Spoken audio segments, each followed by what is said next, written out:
Adam Schefter was recently on ESPN, was asked, hey, Niners, things looking up for the Niners, right? Things looking really great for the Niners, right?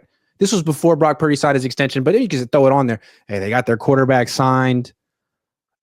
Easy schedule. Things. He's like, well, not so fast. I wouldn't say that. They lost a lot of players, and they have a lot of holes on their team, and they're not just going to cruise back into the playoffs. What do you think realistic expectations for this team are in 2025? What's a fair expectation for this team? Thinks it's hard to gauge, to be honest, because we've never seen this team without some of these holes. But my rough assessment, given how this schedule is looking, I think they're a 10-win team. I think if they're not, I'd be surprised. I think they have to at least get 10 wins. It seems like the NFL is kind of feeding them the 10 wins. You keep shuffling us around, man. Sorry. We're playing musical chairs. I kind of love it.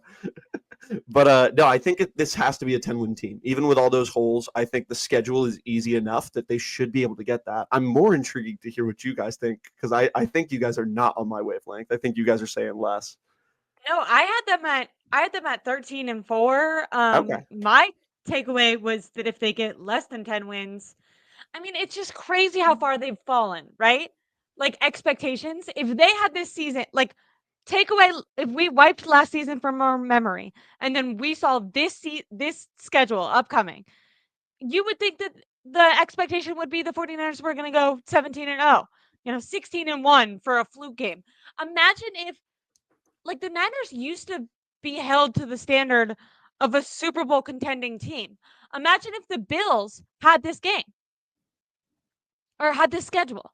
Like, to me, it's upsetting that the standard has fallen so far, that the 49ers have fallen so far from grace.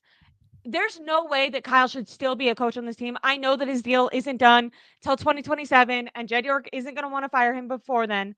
But there's no way that he should last if they get fewer than 10 games, Connor. So I think 10 is like the limit to me. Like, it has to be at least 10. Horrible teams.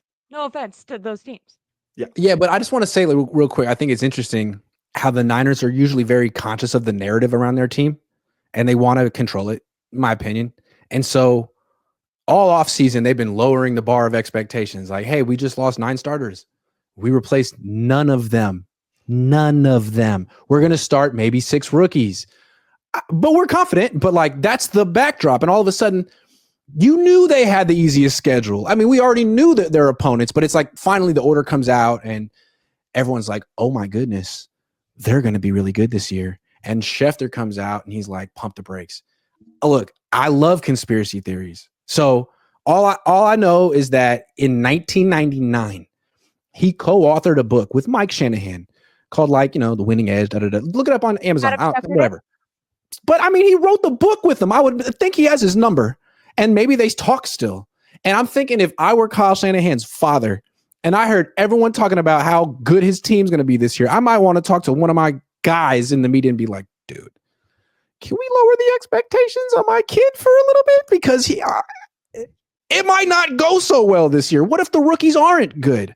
I mean, usually some rookies are good and some rookies aren't. You don't hit on all the freaking draft picks. Like, Michael Williams could be good and Alfred Combs could be bad, or vice versa. We don't know. And you don't know who's going to get hurt. So I feel like that was almost, I mean, I just feel like Adam Schefter doesn't pontificate without talking to people. We know who he knows. It's in the Shanahan's interest to lower expectations.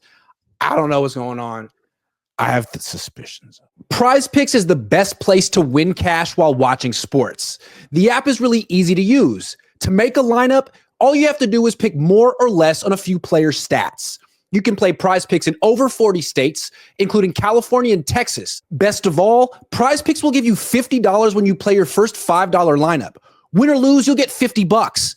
Basketball season is here, and there's no better time to get in. Just use promo code Cohn, COHN, and download Prize Picks now. But, like, what type of look does that give you if you have the easiest schedule and you're supposed to be one of the better coaches, and then you're also getting somebody like being like, hey, like, let's not have these expectations, like that just. Yeah, but from Kyle's perspective, aren't you mad? Like, hey, man, we got this easy schedule, and now is the year you decide to, like, rein back in spending and not bring in any outside free agents? Like, hey, could we do that next year and not this year? I mean, yeah, that's one way to look at it. Or the other way to look at it is Kyle's just like, okay, well, maybe I have worse of a roster, but we're playing way worse teams, so it kind of evens itself out. Like, I think those are kind of the only two ways that he could look at it. The Chiefs don't run away from their expectations, right? Like every year, it's like the Chiefs are going to win the Super Bowl. The Chiefs traded Tyreek Hill. The Chiefs are going to win the Super Bowl. The Chiefs got rid of some of their O line, some of their D line. They're going to win the Super Bowl. They weren't like trying to squash the expectations. They were like, no, we're going to live up to them. Now I know they ended up not winning the Super Bowl, but they didn't run away from those narratives. And I feel like if you want to be a top team, you shouldn't be scared that people are going to think you're going to perform well. But will they perform well? I agree with you, Grant. Obviously, defensively, they have rookies. And then even as the rookies round into shape, Kittle, I love Kittle. I'm glad they extended him, but he's older and has been injury prone in the past. I don't know if it's a topic, but there's talks that they're going to work on Fred Warner's deal now. Fred Warner, for the first time in his career, was hurt last year. Then you have Trent Williams, who, like you said, is much older. Chris McCaffrey, who has an injury that is an overuse injury. So if Kyle doesn't change the way that they call plays for him, to me, it's almost inevitable that he might get hurt. So even if they do hit on all the rookies on defense, what do they do on offense? Win 13 games, obviously, maybe 14. I think it's clear those are the expectations for this team. I just feel like they could lose a lot. They could have a similar season as last year, and they have excuses baked in already. Well, we had to start 5 rookies. I mean, what do you expect? What do you expect when you have to start 5 rookies? Or you know, Trent Williams got hurt and missed 8 games. What do you expect? What does I do? Trent Williams, it's like, okay. I mean, it could break their way this year if Trent stays healthy and Christian stays healthy and Brock stays healthy, and like 4 of those rookies are pretty good. So it's a 12, 13 win team. Hell yeah, absolutely, no question about it. But I don't expect that to happen. And I don't want to sit here and be like, I'm projecting Trent to get injured week 7 and it's going to be an ankle. Like, nah, that's gross.